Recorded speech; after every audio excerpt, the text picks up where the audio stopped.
নমস নমস্কার বন্ধুরা, গুরু শিষ্য কোচিং ফর কম্পিটিটিভ এক্সামে সবাইকে আবার স্বাগত জানাই। বন্ধুরা, যেটা দেখাচ্ছিলাম রেলের গ্রুপ ডির তে অঙ্ক কত সহজ আছে, আজকে আরও একটা সুন্দর উদাহরণ দেখুন এবং কত সুন্দর এটাকে করা যায় অঙ্কটা দেখুন। আমিও প্রথমে ঘাবড়ে গিয়েছিলাম এবং তারপরে একটু বুদ্ধি লাগালে দেখুন, এরকম বুদ্ধি লাগাতে হয় অঙ্কতে। দেখুন, দিলে বুঝতে পারবেন। অঙ্কটা দেখুন শুধু কি বলছে। এ বি এবং সি একটি ব্যবসা শুরু করে। তারা যথাক্রমে 6 মাস, 12 মাস আর 14 মাসের জন্য অংশীদার ছিল। যদি তাদের লাভের অনুপাত 5:4:7 হয়, তাহলে তাদের নিজ নিজ বিনিয়োগের অনুপাত কত? তাহলে দেখুন, মানে এর টাকাটা খেটেছে 6 মাস, বির 12 মাস এবং সির 14 মাস। এখন এখান থেকে উপায় কিছু হচ্ছে না যে তাদের কত টাকা, মানে যে টাকাটা তারা বিনিয়োগ করেছিল সেইটার অনুপাত কেমন হবে। প্রথমে আমারও মাথায় আসছিল না।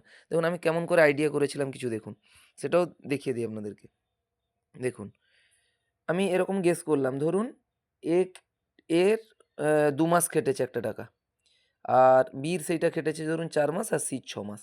এবার আমার ধরে নিয়েছি টাকাটা হচ্ছে ধরুন এর 10, এর হচ্ছে বির হচ্ছে 8 আর সির হচ্ছে ধরুন 12। এবার আমি করেছি 10 2 20, 8 4 32 আর 12 6 72। আমরা তো এভাবেই করি, দিয়ে আমরা এই ফাইনাল এটা পাই। এবার এই অনুপাতটাকে থেকে আমাকে এটা মাঝের অংশটা টাকার জায়গা ছিল, টাকার অনুপাত, অর্থাৎ কত বিনিয়োগ করেছে। তো এই মাঝের অনুপাতটায় ফিরে যেতে হলে এই যে প্রথম যেটা, অর্থাৎ সময় যেটা, যে 2 মাস কেটেছে ওইটা দিয়ে আমি এই যে লভ্যাংশের অনুপাতকে ভাগ করব। তাহলে দেখুন, 2 10 20, মাঝে 10 এলো, 4 8 32, 8 এলো, 6 12 72, 12 এলো। তাইলে আমার এইখানে এই ফিগারটা দেওয়া আছে, অর্থাৎ সময়টা দেওয়া আছে, আর এদিকে লভ্যাংশের অনুপাতটা দেওয়া আছে। তো সময় দিয়ে লভ্যাংশকে ভাগ করব, দিলে আমি পেয়ে যাব যে বিনিয়োগের অনুপাতটা কত ছিল। দেখি তাহলে কি করা যায়। তাইলে এখানে বিনিয়োগের অনুপাত দেখাচ্ছে আমার, বিনিয়োগ বলছি, লভ্যাংশ অনুপাত দেখাচ্ছে 5 4 আর 7। আর সময়ের অনুপাত দিয়ে ভাগ করব, এর ছিল 6, এর ছিল 12 আর এর ছিল 14। এবার আমি কি করব, এইটাকে এই নিচে যে সময়ের অনুপাত দিয়ে আমি ভাগ করব প্রতিটাকে। তাহলে প্রথমটা কত হলো না 5-এর 6, প্রথমটা হলো 5/6। তারপরেরটা হলো 4-এর 12, 4-এর 12। তারপরেরটা কত হলো না 7-এর 14। কনসেপ্টটা শুধু বোঝার চেষ্টা করুন। এবার তাহলে আমার হচ্ছে কি, নিচটা আমাকে সমান করলে ফলে আমি অনুপাতটা ঠিক পাবো।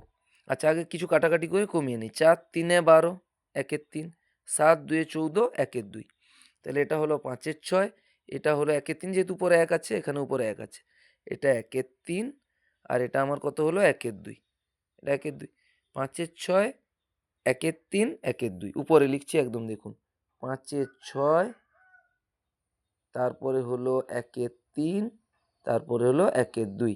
এবার নিচে 6 3 2 আছে। আমি কি করব, নিচে তাহলে এটা সমান করার চেষ্টা করব। যদি সমান করতে পারি তখন আমি উপরে অনুপাতটা করব। দেখুন, নিচেরটা লসাগু করলে তার সমান আসবে। তা নিচের লসাগু কত হবে, সংখ্যাগুলো 6।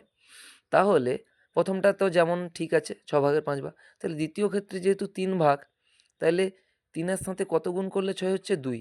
তাইলে ওই 2 উপরে গিয়ে 1-এর সঙ্গে গুণ হবে, তাহলে 2-এর 3 হবে। আর এর সঙ্গে 2 3 এ 6, তাহলে ওটা উপরে 3 গুণ হবে, উপরে 3 হবে। আমি একটু পরিষ্কার করে লিখছি, 5-এর 6, 1-এর 3, 1-এর 2।